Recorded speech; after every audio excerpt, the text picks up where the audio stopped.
जैन साथियों, आज 27 मई है और आज सभी स्कूलों को अपना स्कूल में जो शिक्षक पद के लिए रिक्ति पद है उसको अपडेट करवाना है अपने प्रखंड में जाकर। आपको पता है कि शिक्षा विभाग द्वारा जो है लगभग एक हफ्ता पहले बैठक किया गया था, जिसमें कि नए शिक्षक बहाली का जो नियम आया कि 20-20 हजार करेंगे और फ्रेश रिक्ति का गणना करेंगे। पहले से जो अधियाचना गया था 46,500 का, को अभी होल्ड किया गया है और सरकार फिर से जो है वो गणना करवा रही है और जहां पर अधिक शिक्षक हैं या कम शिक्षक हैं उसको भी सेटलमेंट कर रही है। ठीक है, साथ साथ आपको बता दें किस प्रकार स्कूलों को सीटों को गणना करना है वो भी आज हम बताएंगे। साथियों, आप बता दें कि TRE 4 की बहाली होने वाली है और 1 to 5, 6 to 8, 9, 10, 11, 12 का जो है वो रिक्ति सभी स्कूलों से मांगा गया है राज्य के द्वारा।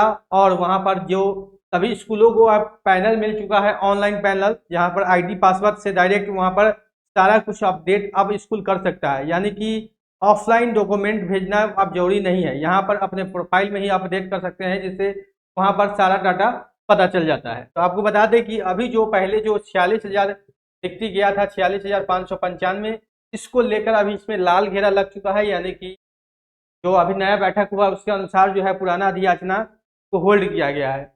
शिक्षा मंत्री ने बताया कि हम नया अधियाचना नई रिक्ति के साथ भेजेंगे, रेशनलाइजेशन करेंगे शिक्षकों की कमी बेसी के दौरान, कहाँ पर कमी है, कहाँ पर है और कितना रिक्ति की आवश्यकता है। तो आपको बता दें कि 1 to 5 में प्राइमरी जो स्कूल है इसमें कम से कम 3 शिक्षक रखना है मिनिमम। अगर 50, 75 या 60 भी स्टूडेंट है, लेकिन कम से कम 3 शिक्षक अनिवार्य है। लेकिन अगर छात्रों की संख्या अधिक है तो 35 शिक्षक पर, यानी कि 35 शिक्षक पर 35 छात्र पर एक शिक्षक को रखना है। 35 छात्र पर एक शिक्षक को रखना है। ठीक है, 35 छात्र पर एक टीचर जो है वो होना चाहिए। तो इसके हिसाब से ये रिक्ति की गणना जो है वो किया जाएगा। अगर छात्रों की संख्या 35 से भाग देंगे और अभी शिक्षक अवेलेबल कितना है, 3 है या 3 से ज्यादा होगा, तो उसको दूसरे स्कूल में भेजेंगे जहां पर शिक्षक नहीं होंगे। स्पेशलाइजेशन का मतलब वही हुआ। और कम होंगे तो 35 के हिसाब से शिक्षक की गणना करेंगे और अभी वर्तमान में कितना शिक्षक इसमें कार्य कर रहे हैं और कितनी की आवश्यकता है ये बनाना है। ठीक है, लेकिन एक कंडीशन है कि कम से कम 3 शिक्षक रखना है, यानी प्राथमिक विद्यालय में 3 शिक्षक रखना है, अगर छात्रों की संख्या कम भी है तब भी। ठीक है, उसी प्रकार आपको बता दें 6 to 8 में भी उसी प्रकार करना है।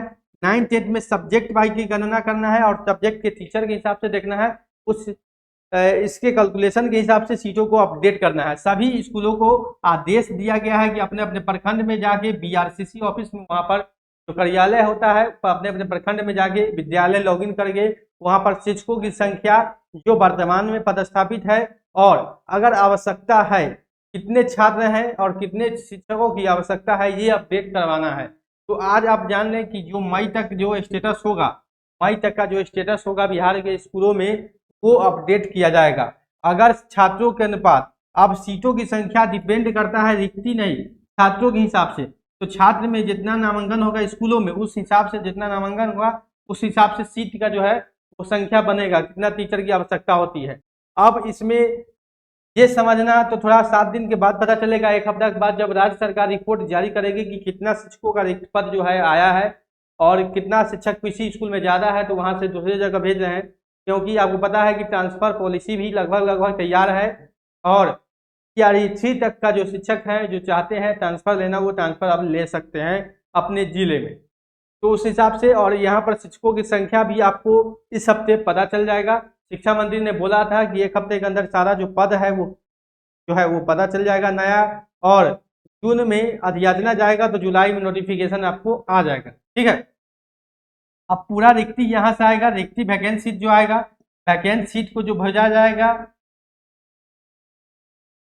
वैकेंट सीट को GAD के पास भेजा जाएगा, GAD जो सामान्य प्रशासन विभाग, और GAD जो है वो BPSC को भेजेगी, BPSC को अधियाचना भेजेगी बहाली करने के लिए। ठीक है, वैकेंट सीट बिहार सरकार भेजेगी GAD को, GAD चेक करेगा, उसको चेक करने के बाद BPSC को भेजेगा, तब जुलाई में नोटिफिकेशन आएगा। अगर सरकार की मंशा पूरा क्लियर है तो आपको 15 जुलाई से पहले नोटिफिकेशन देखने को मिलेगा, और 15 जुलाई तक अगर नोटिफिकेशन आता है सितंबर में जो आपका टाइमलाइन है एग्जामिनेशन का वो भी समय पर होगा। ठीक है, लेकिन एक चीज जो छात्रों के मन में है कि सीटों को लेकर क्या 46,000 से सीट अधिक होगा या कम होगा, तो ये गणना के बाद ही पता चलेगा लेकिन स्पष्ट रखे सरकार की मंशा ये बहाली पर नहीं है, यानी 46,595 को सरकार अब नहीं मान रही। सरकार अब करेगी जो नए हम गणना करेंगे उसके हिसाब से हम बहाली करेंगे। सरकार से अधिक हो, कम से कम 20,000 करेंगे, 20,000 से अधिक होगा आवश्यकता तो हम उतना बहाली करेंगे। अब देखने वाली बात है कि एक हफ्ता के बाद जो है कितने शिक्षक के पद खाली आते हैं। स्कूलों की रिपोर्टों के अनुसार सरकार हो सकता है रिपोर्ट कम भी दिखाए, लेकिन अब सारा कुछ तो सरकार के हाथ में ही है। सरकार कितना रिक्ति दिखाती है एक हफ्ता में TRE-4 के लिए, TRE-4 के लिए कितना रिक्ति दिखाती है सरकार, क्योंकि सरकार को जितना मंशा होगा बहाली करने का उतना ही रिक्ति दिखाएगा, ये स्पष्ट जान लीजिए। सारा कुछ कंट्रोल उन्हीं के हाथ में रहता है। रिक्ति इस हिसाब से भी देखा जाएगा 35 छात्रों पर हिसाब से भी तो बहुत रिक्ति आएगा। आपको पता है कि 1,95,000 शिक्षक के पद खाली है, जो कि आप सेंट्रल टीम की रिपोर्ट देखेंगे तो सेंट्रल का जो रिपोर्ट आया था कि बिहार में 1,95,000 शिक्षक पद अभी भी खाली है। न्यू एजुकेशन पॉलिसी के तहत जितना शिक्षक को रखना है उसके हिसाब से, क्योंकि वहाँ जनसंख्या और छात्रों का एडमिशन के बारे में कैलकुलेशन करके बताया जाता है, तो उस हिसाब से देखेंगे तो रिक्ति अभी भी खाली है। लेकिन सरकार रिक्ति जो है वो उतना फेस नहीं करेगी, जो सरकार चाहती है बहाली करना उसी हिसाब से। अब एक चीज डिपेंड है कि इससे ज्यादा आता है या इससे कम आता है, तो एक हफ्ता इंतजार कीजिए। सरकार जब रिपोर्ट जारी करेगा अपना रिक्ति का कितने रिक्तियों पर बहाली करना है तो यह स्पष्ट हो जाएगा कि कितने सीटों पर बहाली होगा।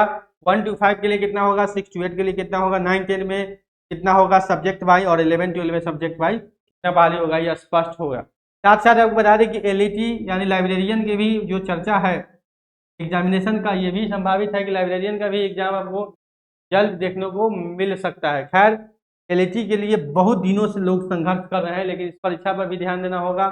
और जो आगे असिस्टेंट प्रोफेसर के एग्जामिनेशन के लिए बेट का पॉलिसी जो आने वाला है, BET जो बिहार एलिजिबिलिटी टेस्ट वाला है, उस पर भी सरकार को ध्यान देना चाहिए। खैर मिलते हैं अगले अपडेट में। लगातार TRE-4 के अपडेट के लिए मेरे चैनल नौकरी इंडिया से